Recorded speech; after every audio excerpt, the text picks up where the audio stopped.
묵상기도 하심으로 새벽 예배를 시작하겠습니다. 하나님 은혜와 사랑에 감사합니다. 오늘도 우리에게 새날을 허락하시고 예배할 수 있는 은혜 주심을 감사합니다. 오늘 이 하루도 온전히 주님만 높이고 경배하는 하루가 되게 하시고 주와 동행하는 하루가 될 수 있도록 인도해 주옵소서. 오늘 이 하루도 우리의 목자가 되어주셔서 주의 지팡이와 막대기로 우리를 인도하시고 지키시며 보호해 주시고 또 푸른 초장과 쉴만한 물가로 인도하여 주옵소서. 예수님의 이름으로 기도합니다. 아멘. 찬송 438장 드리겠습니다. 내 영혼이 은총 입어 중한 죄짐 벗고 보니 슬픔 많은 이 세상도 천국으로 화하도다. 할렐루야 찬양하세. 내 모든 죄 사함받고 주 예수와 동행하니 그 어디나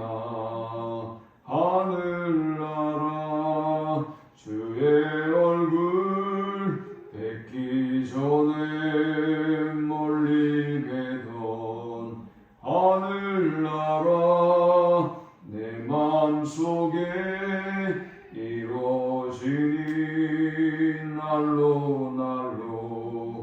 가깝도다. 할렐루야 찬양하세. 내 모든 죄 사함받고 주 예수와 동행하니 그 어디나 하늘나라 높은 산이 거친 들이 조막이나 궁궐이나 내 주 예수 모신 곳이 그 어디나 하늘나라. 할렐루야 찬양하세. 내 모든 죄 사함받고 주 예수와 동행하니 그 어디나 하늘나라. 아멘. 오늘 이 시간에 주시는 살아계신 하나님의 말씀은 신약성경 누가복음 2장 41절에서 52절의 말씀입니다. 그의 부모가 해마다 6월절이 되면 예루살렘에 가더니 예수께서 12살 되었을 때에 그들이 이 절기의 관례를 따라 올라갔다가 그날들을 마치고 돌아갈 때에 아이 예수는 예루살렘에 머무셨다.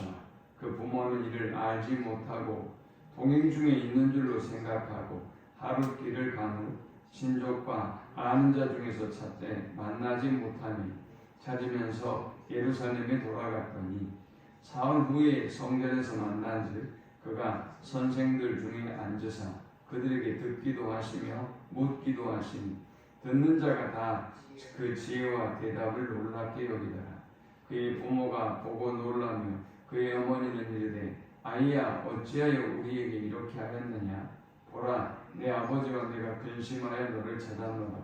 예수께서 이르시되 어찌하여 나를 찾으셨나이까. 내가 내 아버지 집에 있어야 될 줄을 알지 못하셨나이까 하시니 그 부모가 그가 하신 말씀을 깨닫지 못하더라. 예수께서 함께 내려가사 나사렛에 이르러 순종하여 받드시더라.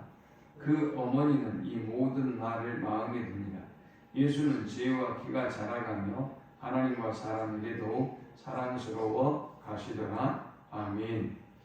성경의 기록의 목적은 예수가 하나님의 아들이심을 알게 하고 그리고 그를 믿는 자가 구원을 얻게 하기 위하여 기록했다. 이렇게 요한복음 20장에 말씀하고 있어요. 그러니까 성경은 자연스럽게 예수님의 어린 시절보다는 30세부터 33세 그의 공생애를 더 많이 다루고 있습니다.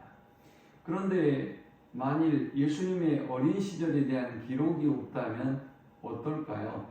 예수님이 이 땅에 육신의 몸을 입고 오셔서 우리의 죄를 담당해 주셔야 하는데 예수님이 진짜 어린 시절을 가진 그리고 우리와 똑같은 성정을 가진 인간이었는가에 대한 의문을 가질 수밖에 없는 것이죠. 그러니까 예수님이 그냥 신성으로 오신 것이 아닌가라는 착각을 할 수밖에 없어요. 예수님의 어린 시절에 관한 기록이 없다면. 그러나 안타깝게도 성경에는 예수님의 어린 시절에 대한 기록이 그렇게 많지는 않습니다. 다행스럽게 이렇게 누가가 예수님의 어린 시절의 인성의 모습을 잘 담아주고 있어서 참 다행스러운 일이죠. 2장에서 예수님의 어린 시절을 소개하면서 2장 21절에 할례할 8일이 되매 그 이름을 예수라 하니 그랬어요.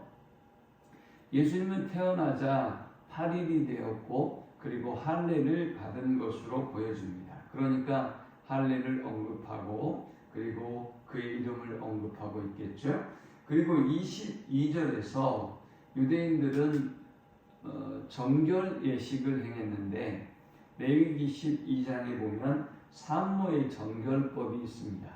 산모가 아이를 낳고 남자아이를 낳으면 40일 이후에 여자아이를 낳으면 80일 이후에 그러니까 몸을 가누고 그리고 산모를 보호하기 위한 그런 법이에요. 그렇게 지나고 난 이후에 이 가족이 예루살렘에 올라가서 정결 예식을 행합니다. 22절부터 그래서 아기 예수님이 부모와 더불어 저 예루살렘에 가서 정결 예식을 행했습니다. 정결 예식은 어떻게 행했느냐? 예루살렘에 올라가서 그들이 번제와 속죄제를 드리는 것으로 이 정결 예식을 행했습니다. 이 과정에서 시몬과 안나를 아기 예수님이 만나게 되는 경험을 하게 되었죠. 그리고 이제 예수님이 12살이 되었습니다. 오늘 본문 41절에 그의 부모가 해마다 6월절이 되면 예루살렘에 가더니 예수께서 12살 되었을 때에 그들이 이 절기의 관례를 따라 올라갔더라 했습니다. 예수님의 부모님들은 유대인의 규례를 따라서 유대인들은 1년에 3번 절기를 지키기 위해서 전국의 어느 곳에 있든지 이 예루살렘에 올라오게 됩니다. 6월절, 오순절, 장막절이 그 3번의 절기인데요. 이번에 예수님은 그의 부모들과 함께 이 예루살렘 성전에 올라왔습니다. 그런데 문제가 생겼습니다. 이 성전의 절기가 다 끝나고 예수님의 일행이 이제 고향인 나사렛으로 돌아가시는데 하루 정도 가다 보니까 예수님이 보이질 않는 겁니다. 그래서 친족들과 아는 자 중에 찾다가 다시 예루살렘으로 와 보니까 그때까지 예수님이 그 선생들과 성전에서 묻기도 하고 듣기도 하면서 이 율법에 대하여 토론하고 있었습니다. 이 광경을 보았던 마리아가 이 어린 예수님을 꾸짖죠. 네가 왜 우리에게 지금 이렇게 근심하게 하느냐라고 꾸짖었더니 예수님이 49절에 이렇게 말씀하셨습니다. 예수께서 이르시되 어찌하여 나를 찾으셨나이까? 내가 내 아버지 집에 있어야 될 줄을 알지 못하셨나이까? 하시니 했습니다. 12살 인간 예수는 자신이 누구인가를 아셨다는 것입니다. 이게 메시아 자의식이라고 그래요. 그러니까 어린 시절에 예수님이 자기가 누구인가를 알았는가 몰랐는가의 개념은 대단히 중요한 이야기죠. 그런데 오늘 이 누가는 어린 시절에 예수님이 자신이 누구인가를 분명히 알고 있었다라는 것을 기록으로 보여주고 있습니다. 자, 이제 우리는 이 사건을 통해서 3가지 영적 교훈을 묵상하고 함께 은혜를 나누려고 합니다. 이 본문이 주는 첫 번째 영적 교훈은 자기 정체성을 가지고 말씀 중심의 삶을 살라라는 것입니다. 예수님은 자기 정체성을 분명히 가지고 계셨어요. 그가 누구인지를 알고 있었습니다. 그리고 그가 예루살렘 성전에 가서 이 다른 사람들과 율법에 대한 토론을 하다가 가야 될 때를 놓쳐버렸어요. 어머니를 따라 다시 나사렛으로 돌아와야 되는데 그것도 모르고 율법을 토론하는 일에 깊이 빠져 있었던 것이지요. 물론 부모님들의 잘못이기도 하죠. 그러나 예수가 얼마나 율법에 대한 관심이 있었고 또 해박했는지를 보여주는 대목이기도 합니다. 46절에 보니까 사흘 후에 성전에서 만난즉 그가 선생들 중에 앉으사 그들에게 듣기도 하시며 묻기도 하시니 듣는 자가 다 그 지혜와 대답을 놀랍게 여기더라 했습니다. 이 예수님이 말하고 듣고 토론하는 모습을 보면서 사람들이 깜짝 놀랐어요. 이 선생들도 놀랄 정도의 율법에 대한 해박한 지식을 가지고 있었고 관심이 있었던 것을 볼 수 있습니다. 예수님을 부모들이 잃어버렸을 때 예수님의 부모들이 성전으로 갔던 이유는 무엇일까요?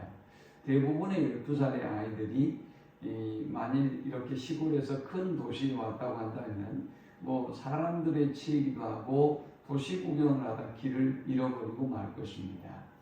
그런데 아마도 12살 예수님은 그가 예루살렘에 갔었을 때뿐만이 아니라 그의 동네인 나사렛에 있는 회당에서도 아마 하나님의 말씀에 대한 토론을 하고 듣기도 하고 관심을 가지셨던 것 같습니다. 그러니까 그의 부모들이 예수님의 그 습관을 쫓아 이 아이가 어디에 있겠다라고 생각하고 예루살렘 성전을 향했고 그리고 그곳에서 예수님을 발견하게 된 것입니다.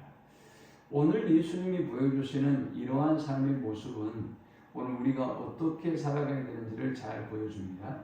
우리는 비록 이 땅에 살고 있지만 우리도 예수님처럼 우리가 누구인지에 대한 자의식을 가져야 합니다. 우리 정체성을 알아야 한다는 얘기죠. 그리고 우리가 이 세상에서 무엇을 사랑하며 살아야 될 것인가를 또한 알아야 합니다. 우리는 예수님처럼 우리가 하나님의 백성인 것을 알고 먼저 하나님을 사랑하고 또 말씀 중심의 삶을 살아야 한다는 것을 주님은 우리에게 교훈하고 있습니다. 이 본문이 주는 두 번째 영적 교훈은 자기 정체성을 갖고 순종의 삶을 살아야 한다라는 것입니다. 이제 48절에 그의 부모가 보고 놀라며 그의 어머니는 이르되 아이야 어찌하여 우리에게 이렇게 하였느냐 보라 내 아버지와 내가 근심하여 너를 찾았노라. 예수께서 이르시되 어찌하여 나를 찾으셨나이까 내가 내 아버지 집에 있어야 될 줄을 알지 못하셨나이까 하시니 그 부모가 그가 하신 말씀을 깨닫지 못하더라. 예수께서 함께 내려가사 나사렛에 이르러 순종하여 받드시더라. 그 어머니는 이 모든 말을 마음에 두니라 했습니다. 예수님은 본인이 메시아임을 깨닫고 있고 알고 있지만 예수님의 부모인 요셉과 마리아가 내려가자라고 하니까 순종하며 받드셨다 그랬습니다. 이것이 오늘 성도가 추구해낼 삶인 것입니다. 우리는 우리 자신이 누구인가를 알고 또 하나님께 순종하는 삶, 또 육신의 부모에게도 순종하는 삶을 살아야 한다라는 것을 보여주고 있는 것입니다. 또 하나님께 순종하기도 하지만 세상의 권위에도 순종하는 삶을 살아야 한다라는 것을 주님은 잘 보여주고 있습니다. 마지막 우리가 이 본문을 통해 얻을 수 있는 세 번째의 영적 교훈은 자기 정체성을 갖고 하나님과 사람에게 사랑받는 삶을 살아야 한다라는 것입니다. 중요한 것은 이 우선의 순위예요. 우리가 하나님께 먼저 사랑받는 삶을 살아야 돼요. 우리가 자녀들을 교육할 때도 하나님께 사랑받는 사람으로 키워야 돼요. 나를 사랑하고 내가 사랑하는 사람이 아니라 우리의 자녀들이 하나님의 자녀들이기 때문에 하나님이 사랑하는 자녀들이 되도록 교육해야 돼요. 나 스스로도 다른 사람에게 인기 있고 박수받는 사람이 아니라 먼저 하나님께 사랑받는 사람이 되어야 한다는 것입니다. 또한 우리가 그러면 하나님만 사랑하면 되느냐? 저 세상 사람들로부터도 사랑받는 삶을 살아야 한다는 것입니다. 예수님은 오늘 이 본문을 통해서 우리가 어떠한 목표를 가지고 살아야 되는가를 보여주고 있어요.